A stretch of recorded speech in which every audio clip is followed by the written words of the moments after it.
আসসালামু আলাইকুম।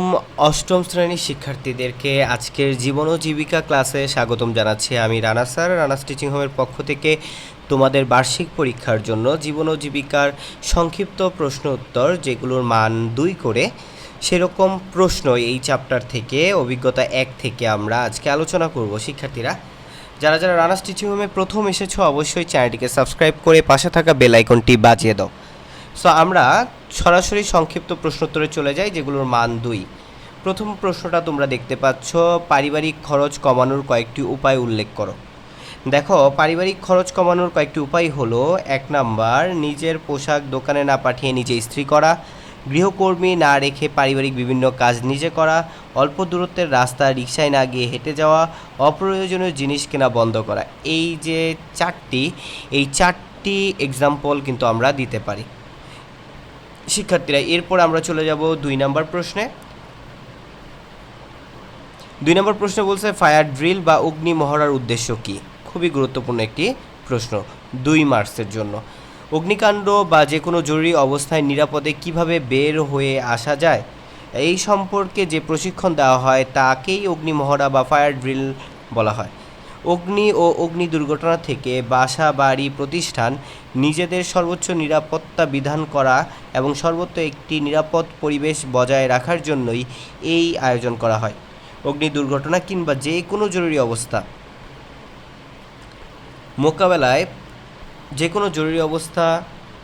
মোকাবেলায় প্রস্তুতি রাখা এবং দুর্ঘটনাসহ সকল অনাকাঙ্ক্ষিত ঘটনা প্রতিকারের পূর্ববর্তী ব্যবস্থা গ্রহণ করাই ফায়ার ড্রিল আয়োজনের উদ্দেশ্য। এটা ছিল আমাদের 2 নম্বর প্রশ্ন।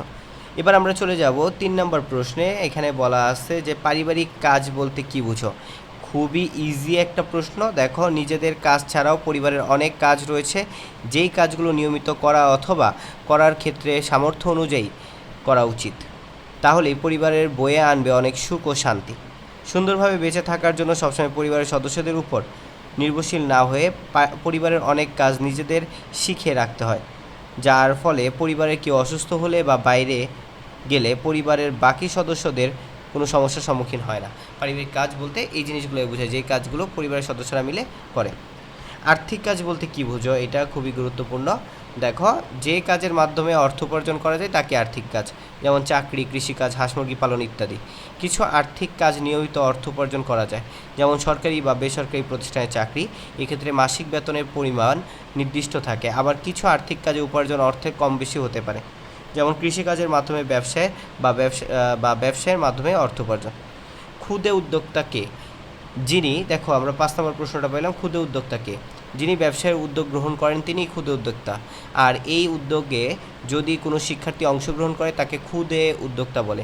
ক্ষুদে উদ্যোক্তা সাধারণত পড়ালেখার পাশাপাশি তার ব্যক্তিগত দক্ষতাকে কাজে লাগিয়ে পরিবারের আর্থিক কাজে অবদান রাখে। বর্তমান যুগে, অনলাইনের যুগ, একজন ক্ষুদে উদ্যোক্তা চাইলে তার দক্ষতা সামাজিক যোগাযোগ ব্যবস্থার মাধ্যমে সারা বিশ্বকে দেখাতে পারবে। সো আশা করি বুঝতে পেরেছো।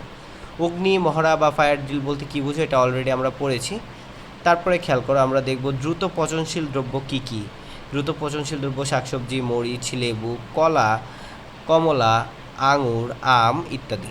এরপর বলছে মজুদ ব্যবস্থা কী?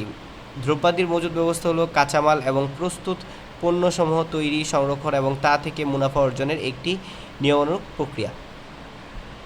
এরপর বলছে পাইকারি ক্রয় কী? উৎপাদকের নিকট থেকে বেশি পরিমাণ পণ্য ক্রয় করে খুচরা ব্যবসায়ীর নিকট অল্প পরিমাণ পণ্য বিক্রয় কাজকে পাইকারি ব্যবসা বলে, যেটাকে আমরা বলি হোলসেল।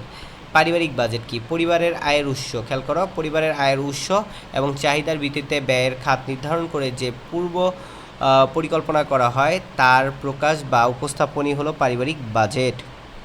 শিক্ষার্থীরা এরপরে আমরা দেখব ফায়ার ড্রিল। এটা বারবার আসতেছে। অগ্নি নির্বাপক বাহিনী কয় ভাগে ভাগ হয়ে থাকে? 3 ভাগে। অগ্নি নির্বাপক দল, উদ্ধারকারী দল, আর একটা হচ্ছে প্রাথমিক চিকিৎসা দল।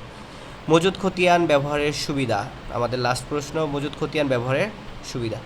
শিক্ষার্থীরা দেখো, পরিবারের মজুদ খতিয়ান ব্যবহারের ফলে প্রতিটি পণ্য কী পরিমাণ মজুদ আছে, কী পরিমাণ পণ্য নতুন করে ক্রয় করতে হবে তা সহজেই জানা যায়। এছাড়া নিত্য প্রয়োজনীয় পণ্যের শূন্যতা বা আধিক্যের কারণে নষ্ট হওয়ার সম্ভাবনা কম থাকে। সো এটাই ছিল আমাদের মজুদ খতিয়ান ব্যবহারের সুবিধা। আশা করি তোমরা বুঝতে পেরেছো। তোমাদের এই 13টি প্রশ্ন পড়লে এই অধ্যায় থেকে খুব ভালো একটা আইডিয়া হবে এবং 2 নম্বরের প্রশ্নগুলো এখান থেকে আসার চান্স অনেক বেশি। নোট করে ফেলো, মুখস্থ করে ফেলো। আর যদি একান্তই পিডিএফ লাগে সেক্ষেত্রে আমাকে হোয়াটসঅ্যাপ করো, আমি ডিসক্রিপশন বক্সে নাম্বার দিয়ে দিচ্ছি। আল্লাহ হাফিজ।